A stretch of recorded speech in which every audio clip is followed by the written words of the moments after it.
I get that ready and I set that aside. Okay? Set that off to the side. For the cleaning process of this check off is you're going to need gauze pad, your measurer. Okay? I will show you this. There is also measuring ability on the side of your gauze right here. Okay? I like to have something separate. Okay, so you have that. You have swab. These are extra in case you need it. Anytime you do a dressing, then you have whatever the order is, whether it's sterile water or saline. Okay, you have that. Okay, so you bring your gloves in. I wear 2 gloves to do a dressing change. As long as, if I know that it's going to be a dressing that has a lot of drainage, I'm going to wear 2 pairs of gloves. And I'll show you why as I do this. So anytime you get ready, you got everything ready to go, you want to make sure that your patient has been pre-medicated. Why? Pain. Listen, pretend that this is you in the bed, okay? If you're getting ready to have a change done, you want some pain meds, okay? So make sure your patient's comfortable. So before you start, you make sure, what is your pain, Mr. Smith? I'm getting ready to start your dressing. That's a lady. Oh, whatever. It's a Mr. for me. Okay, so the pain level's at a 2. Okay, so, I'm going to get ready to start, wash my hands, provide privacy, and raise that bed. Do not break your back. Okay? Oh, this one actually raises. So, you can explain everything as you're raising the bed. Okay? Provide as much privacy as possible. If this wound that you know is going to be something that drains a lot, you might, yes, get a chucks and place the chucks right here so that if it's a draining wound, it's not saturating the bed, leaving you that to clean after you're done. Okay, so kind of put a chucks underneath. Okay, put your gloves on. Wound that is draining blood. Okay, you're going to take out the gauze and it is saturated in blood. You need a red bag. Okay, you can open the red bag, fluff it up, and put it down here at the end of the bed. Okay, if it's just something that can go into the trash, I usually throw a nice truck down there, throw everything on it, and then I just take it to the garbage and throw it out. Okay, whatever your technique is, that's fine, but just make sure you put red bag in the red bag and not use a red bag for something that's just clear drainage coming out. Okay, If it's green, it's still as long as it's not blood, Right. saturated in blood. Okay, has to be saturated. Get this arm out of the way. Okay, so, oh, he's grabbing me. Okay, so we're gonna take this and open it. Put that on YouTube. Yeah. Okay, gonna open that. Gonna get your swab. Open that. Okay. You're gonna open your saline or your sterile water. You're gonna hold the label. Okay. You're gonna dump some out, and then you're gonna pour it onto your gauze, however much you need. Okay. And then that's done. I'm gonna take this off. So when you are taking this off, you're putting pressure on the skin, right? Okay. So this creates an atmosphere so you're not pulling the skin off this little old lady's leg. Okay, so you're going to take the dressing out. Okay, and we're assessing the dressing for coca. Does anybody know what that means?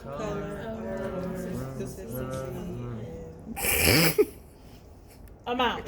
There we go. Okay, color, odor, consistency, and amount. Okay, that you have to say for checkoff. So when you take this off, you would say, I would assess this for color, odor, consistency, and amount.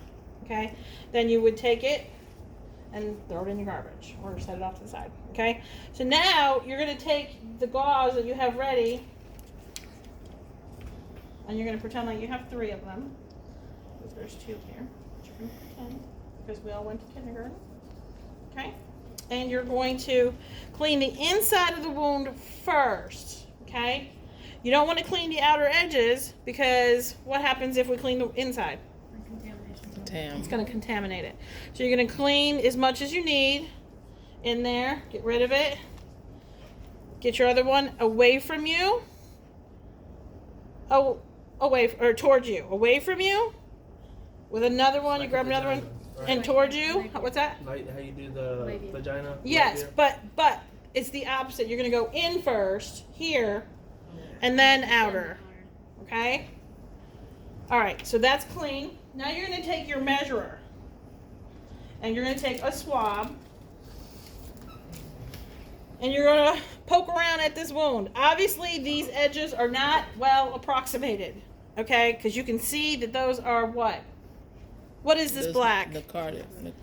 That is necrotic tissue, okay? So we're going to assess just the wound, okay? Inside of the wound, you're going to poke around on it, okay? You want to poke hard enough so that if it's even it might just be like this, looks like it's closed, but the minute you poke it, you go straight through, okay? You don't want to create a fistula or an abscess. So you need to make sure you're poking and making sure you don't have anything underneath the surface, okay?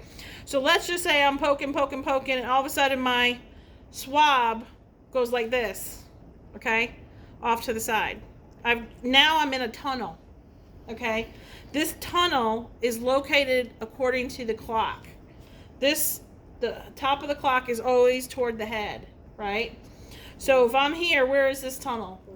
It is at 4 o'clock, okay? So you measure that tunnel by where the end of it is, and we're doing centimeters.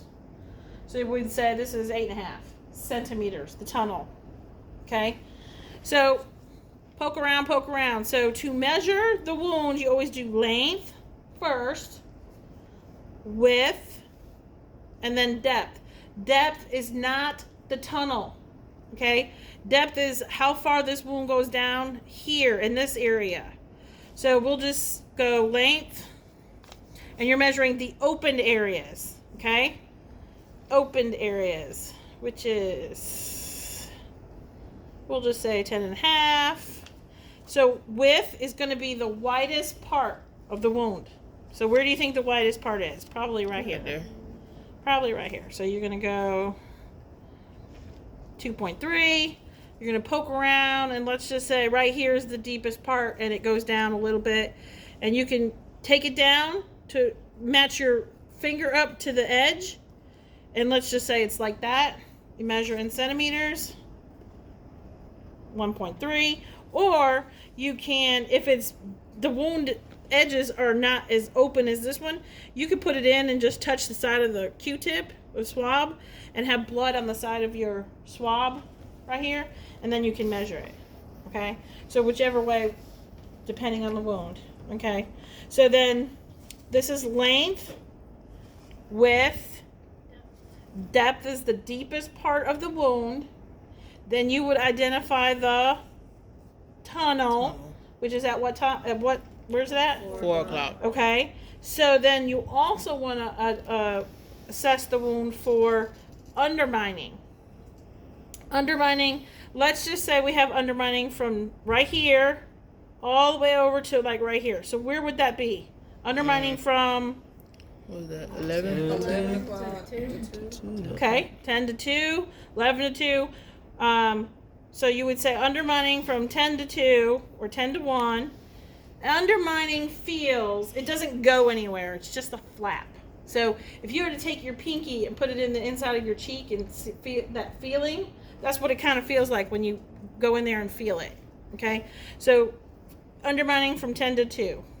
Okay? So this one would be, let's just say 10 by 2.2 by 1.3.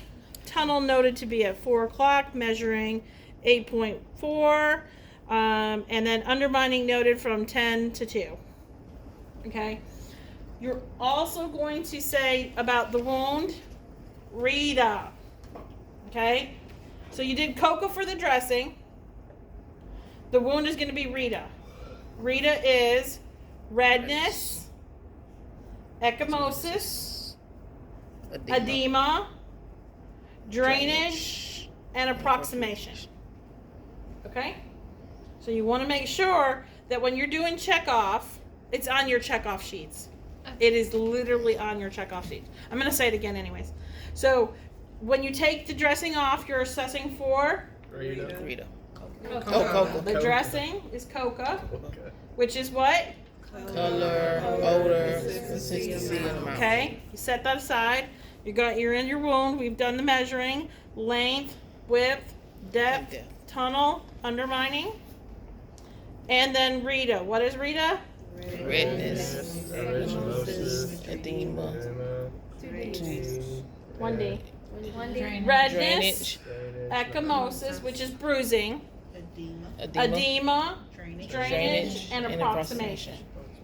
Okay? You have to say that for checkoff. You can't just say tunnel and undermining. If you say Rita and not tunneling and undermining, your instructor will probably say, what else will you assess for? Tunneling and undermining. Okay? You don't have to say where it's at. You could, they may ask you, if it's right here, where would it be? Okay? Just use the clock. 12 o'clock is always the head of the patient. Okay? Any questions about that? Okay. Rita. Okay? Yeah. And it's on your checkoff sheets. So when you're using your checkoff sheet, you can do that. So take this and set it aside. Okay? Clean this up. Why did you hold it with the, is there a reason for Because if you, the reason why is because if you drip it down here, it might smear this and then no. You do not need gloves on to do this, okay? You can open your sterile field. Now, what is the saying with sterile field? What's the perimeter? 2 inches. 1 inch, okay? Can I touch this? Yes. Yes, this is Yes. the outside. You don't need to do this. I'm gonna do that anyway. Anyway. You don't have to do that, okay? It is okay to touch this part. It's the perimeter that you need to pay attention to. So when you get your corner, that's what you're gonna pick it up. You're not gonna be doing all this. You're gonna pick it up. You're gonna get your corner edge, okay? And you're gonna set it down. You're not reaching over your sterile field, okay? You are good to go. If I did this, could I do this? No. No. You're You can reaching come from over. the side and do this. Okay? So now you have your stuff here. Okay. So this is a very big sterile field, and for sake of checkoff, you can take it to this edge right here. See this? You can move it this way, and we will pretend that this is not your sterile field, which makes this 1 inch border right here, right? Yes. You can't say this is your 1 inch border. This is now your 1 inch border if you're going to do that, okay? So, open your stuff, not over your field. Off to the side, open, and you're going to drop it in. You're not doing this. Why are we not doing this? You're over the field. You're shaking all sorts of stuff. This way you're just kind of in there, okay?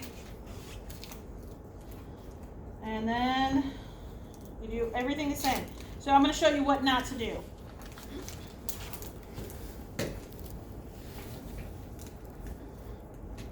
You cannot do that. You don't want to break it down so far that you're going to touch this with this. Okay, so we're going to back this up. You're going to open nice and slowly, and you're going to dump it in. Okay? You're not going to all that stuff. Okay? Same thing with all of them. Open. just want to tip it out? Yep, you just want to just get it out enough so that it goes. You don't want to. Don't do this. You're down too far.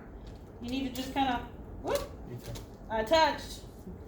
So you just want to put it in. Okay? Off to the side. Get rid of your stuff. Gloves are last. Now, this is Xeroform. This is what you're going to pack this wound with. So you're gonna open this. So let me ask you this. This is not something that you can dump out. And you have a perimeter on this too. You can't be touching all in there. You've got your edges. Gotta be careful. Now, is this sterile? No. Well, the The inside. The inside is. The outside is not, right? So you can't put this here. No, put it to the side. Yes. You need to put it off to the side. Okay? Now, you need to leave yourself some room to do your gloves, right? You could use the patient if it was possible. I've used the patient many, many times. The key to doing this is never turning your back on your sterile film. Okay? But if you set yourself up right, you have your little area for your gloves. Okay? All right. Take your gloves out. You don't have to be so cautious as to, you can touch this, okay? You're gonna open, just like you did for the Foley, making sure you maintain your sterility. Now, can I do this? Let me ask you this. Can I do this? No. No. Why? It's your You're thumb. taking over the field. My thumbs are in my field. My With thumbs are your good. left hand over your field. I'm in my field, so you can't do that. So you kind of have to make yourself a little area where you can work. So if this doesn't work, what can you do? You can turn this, and you have an area. Okay? What am I doing first? Pinching at the wrist. I cannot tell you how many times I see you guys do this for checkoff. You have not as much control as if you hold it at the wrist. Okay, you have more control here.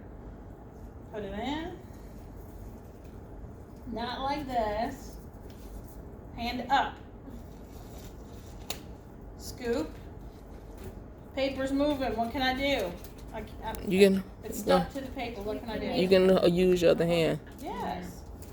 You can stabilize it like that. Don't sit there and fight with it and get it to where this is off on the edge, right? So hold to stabilize it. Put your thumb up, out of the way. You're good. Okay? So you can touch your field now. Okay? Can I do this? No. Why? Because it's 1 inch corner. To the middle, you can touch. All right, so get yourself scrunched up. These are ready. All right, I'm ready to pack my wounds. So let's just say this, if you see how you put your hands when you're not using them instantly. So if you were the one that identified the tunnel, nobody else saw it and all the other dressing changes, you found it. How are you going to address that? You gonna say the doctor?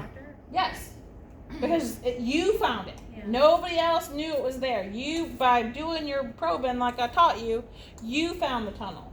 Okay? So in the meantime, you would do this dressing like you did, call the doctor and say, I found a tunnel at 4 o'clock. It's measuring 8 centimeters. What would you like me to put in that? And guess what you get to do again? Back it all over again. Yeah. Because you can't leave it open. Yeah, okay, can't leave it open, okay? So, let's just say we have packing strip. They may tell you to use packing strip, iodoform, packing strip and iodoform. They both look like shoelaces. One looks yellow like this. The packing strips is just white. Looks like shoelace, okay? So you would pack the tunnel, you would have your packing strip, and you would pack the tunnel to the end of the tunnel, okay? But you would back it out a little bit. You never want to pack a wound so tight that it doesn't have that give to start healing, okay? That's what we're doing, we're trying to heal up this wound to close like this, right? Okay, so if you pack that so tight, you're going to leave it room to heal?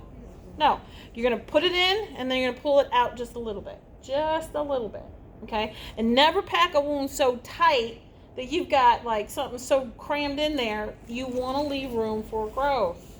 Okay? But you want to put enough in for absorption. Okay, that kind of thing. All right, so we pack. When you're packing a wound, you always want to leave out an end, a tail, so that the next person that's doing it, can identify that is there.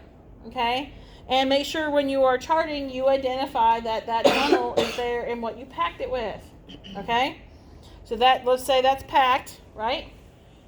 Now, I need to get this. What can I do? How do I get that off? You can pick it up. Yeah, I can pick it up. Inside is sterile, right? Yes. All right. So, we pick this. Anytime you are packing a wound, I don't care if this is a big abdominal wound, like this one, or if it's like this. You always pack the wound from the top, not from the side coming in so that it's touching the peri-wound skin. Always from the top. Pack in, not touching the peri-wound skin, packing the whole wound. We're going to pretend that this just packed the whole wound, right? Everything's covered, okay? Take this on here. No, get rid of it. It's done. All right. So then you cover your wound with your gauze. Grab your ABD pad. Cover. Tape.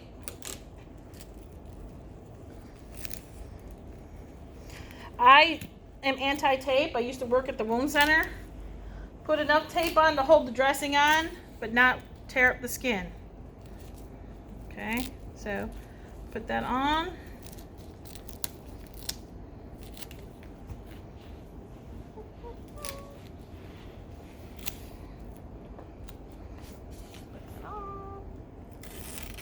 Oops. Well, we'll pretend that didn't do that. Okay, and then the one you wrote on, name, date, and time. You are good to go. Take your gloves off the correct way. Discard. Okay? That's how you do the dressing. Okay, let me ask you real quick. When we take this off, the dressing, when we take this off, what are you assessing this dressing for? Okay. What are you assessing the wound for? Rita. What's R? Redness. What's E? What's E? Edema. What's D? Drainage. What's A? Approximation. It's not amount. It's approximation. Okay?